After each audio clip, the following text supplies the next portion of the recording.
Olá, seja bem-vindo a mais um vídeo aqui no canal Ouvido Mágico. Antes de começar, eu quero pedir para que você, que ainda não é inscrito no canal, que por favor se inscreva. Além disso, já deixa aquele like para me ajudar. E também eu quero falar sobre o Apoia-se e o meu Pix. O Apoia-se é uma plataforma que você pode me ajudar com valores a partir de R$ 5,00 por mês. Caso você prefira o Pix, o QR Code está na tela, ou ainda através do e-mail que está aparecendo agora. Então, boa história!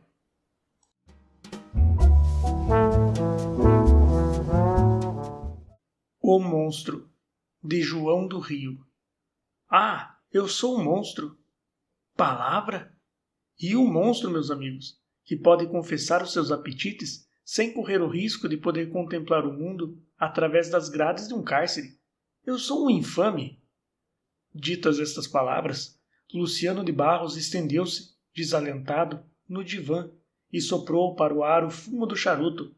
Era depois de jantar e nós estávamos em casa de Lauriana de Araújo, uma das mais elegantes raparigas de uma vaga semi-sociedade em falha, sustentada por um velho banqueiro de tavolagens e com grandes pretensões à mulher de espírito e à literatura.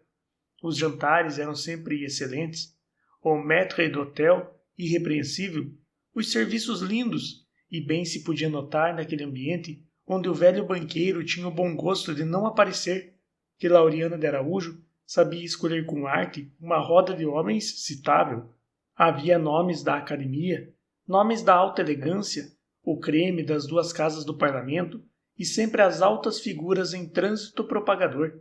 Naquela casa de jantar cor de morango, com frisos de faiança, representando a glória de Pomonajá, tinham estado um embaixador severo e um quase presidente de grande república europeia. Ao acabar os jantares, Lauriana, sempre de rendas brancas, como envolta em espumas, acendia um cigarro e palestrava.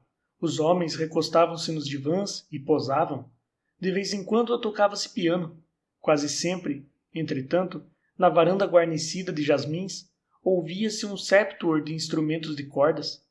Era perfeitamente agradável.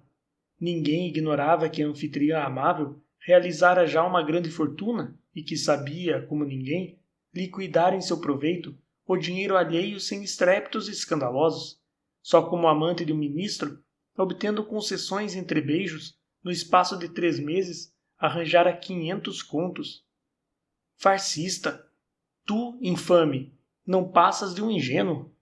Era o conselheiro Andrade, conhecido por 40 anos de ceias consecutivas, desde o remoto Rocher de Cancale até os desvairamentos dos séculos atuais.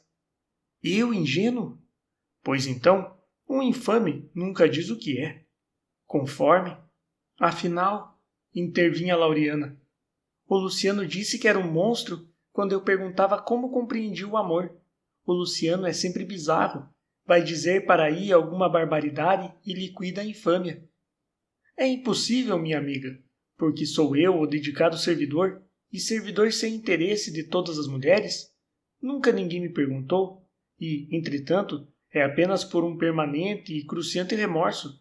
Tenho 32 anos, um físico menos mau, visto discretamente, sou mais inteligente do que o vulgar e tenho algum dinheiro. Para vocês, nada mais banal. Com esses elementos congregados, porém, e com uma alma incapaz de amar e de se dedicar, senão à variedade, consigo, numa sociedade moderna, ser simplesmente um monstro. Como? Ora, como? Fazendo-me amar. Um prolongado riso correu pelo salão de fumar. O deputado Almerindo quase engasga. O conselheiro Andrade ergueu as mãos ao teto e o célebre poeta acadêmico Clodomir rebolou positivamente no divã. Luciano continuou tranquilo. É preciso partir do princípio que toda mulher ama. Apenas, porém, ama ingenuamente e deixa-se seduzir. Deixa-se amar amando absolutamente uma vez na vida. A primeira. As outras paixões são o resultado do cálculo, do egoísmo, da satisfação dos desejos. É ela a sedutora, e seja para o bem ou para o mal, para elevar o homem ou para perdê-lo, para sofrer-lhe as pancadas ou fazer-lhe da vida um rosário de beijos. O seu papel moral é sempre o ativo. Estás a lançar paradoxos? Estou a dizer coisas velhas, mas o ambiente, o meio, conseguem também matar o primeiro sentimento. O amor é um perfume sutil. Uma pequena de sociedade elevada, mais ou menos culta, sabendo que há de casar com alguém da sua roda, talvez não ame nunca. Uma rapariga atirada desde cedo ao torvelinho dos bailes, das festas e dos flertes, é uma lutadora prestes a devorar o seu marido próximo. E mesmo as moças de família modesta, desde cedo obrigadas a uma profissão e ao exercício de encontrar um esposo, entregando-se aos maiores excessos de permissão aos namorados, quase sempre fatais, não sentem o amor. O amor morreu. O amor é eterno, mas nem todos o podem ver, através da perversão do flerte ou das luxúrias perdidas. E a minha imensa monstruosidade está exatamente em procurar o amor, gozar esse perfume e perdê-lo. É, talvez, muito vago o que eu estou a dizer, mas é horrível. Ando por todos esses clubes e aborreço as mulheres que arrastam vestidos de contos de réis.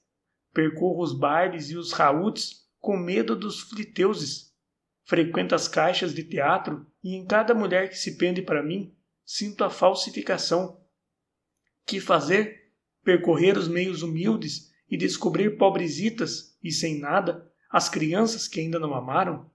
Imaginem vocês um homem com todos os instintos de perversão da nossa roda, como facilmente pode empolgar uma alma ingênua, seduzida apenas pelo exterior. Dizem que nas grandes cidades não há o tipo ingênuo, a inocência. A inocência é uma propriedade, uma qualidade que passa, mas existe em toda parte.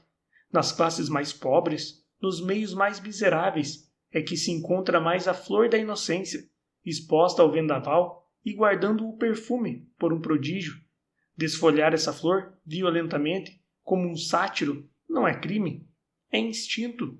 Gozá-la naturalmente, sem intenção senão de a gozar, é a natureza. Cercá-la, prendê-la, ir aos poucos aspirando-a, desfolhando pétala por pétala, com refinamento, intenção dupla, consciente e ferozmente, é que é monstruoso. E vocês não sabem, não podem imaginar a fúria de caçador que eu desenvolvo para as encontrar. Vocês não concebem o gozo meu ao prelibar a volúpia de um beijo de virgem, um beijo sugado na boca, ainda não beijada. Eu vou, eu passo, eu cumprimento, no dia seguinte torno a passar, 3 dias depois, mando-lhe uma recordação. Tudo é tão simples com os pobres. Dentro em pouco a criaturinha sente-se envolvida numa atmosfera de cuidados e de delicadezas. A princípio é apenas a vaidade. Um homem tão bem vestido, tão distinto, tão fino, que podia ser amado por lindas mulheres da sua ordem. Depois o orgulho, a sensação de que é melhor do que as outras por ter sido a preferida. Orgulho que se perfuma de gratidão, uma vaga, muito vaga sensibilidade. Em seguida, a alegria da intimidade de um ente que não a ralha, que lhe reflete em admirações como um espelho simpático todas as pequenas belezas da sua beleza. Mas ainda assim, não é amor, é brincadeira agradável. O namoro que está para o flerte com a pureza de uma água pura para a falsificação de um vinho mau. Eu persisto, então, continuo, prolongo a grande cena, e de repente a criança sente o ciúme, um doce e ingênuo ciúme que tem zelos até do inanimado, anseia, treme, e ri, e chora sem saber porquê, toda ela possuída do perpétuo mal da vida. Então eu sinto no íntimo uma alegria infernal. É o meu esporte, o meu exercício, o meu prazer de homem da cidade. As regras são infalíveis como para todos os jogos, e a vitória sorri-me. Tenho satisfeito o meu desejo? Não. Ao contrário, é o grande momento, o momento do iniciador. As carícias na mão, puxando essa mão que resiste instintivamente e treme, as carícias nos braços, os contatos fugazes que indicam tudo. Um beijo nos cabelos, outro longo, guloso, mordido, na nuca. Gozar as gradações do reconhecimento do gozo, a face que enrubesce, o calor da pele, os olhos que enlanguecem e de repente se dilatam como ao reflexo de um clarão, as frases curtas e negativas. É a fascinação inebriante. Toda a minha tática, entretanto, se faz em torno do que a inocência mais custa a dar. A boca. Eu tenho a nevrose das bocas. há algumas muito vermelhas, há outras de um róseo pálido. O movimento da língua passando pelos lábios dá-me crises desesperadas, e certas criaturas, quando riem, sugerem-me auroras em que eu desejo estancar toda a sede de uma noite em claro, que é a minha vida. Às vezes, o beijo rogado vem de súbito. De outras, a princípio é um leve roçar de lábios, depois uma pressão mais longa, enfim, a absorção, a loucura no ambiente em que mesmo de olhos abertos, vejo, sinto, cheiro, ouço toda uma sinfonia rósea dos sentidos.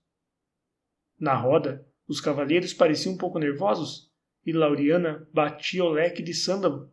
O conselheiro Andrade, o menos excitado, exclamou de olhos em alvo: "Caramba, é uma doença cerebral." Luciano, de olhos cerrados, parecia em êxtase.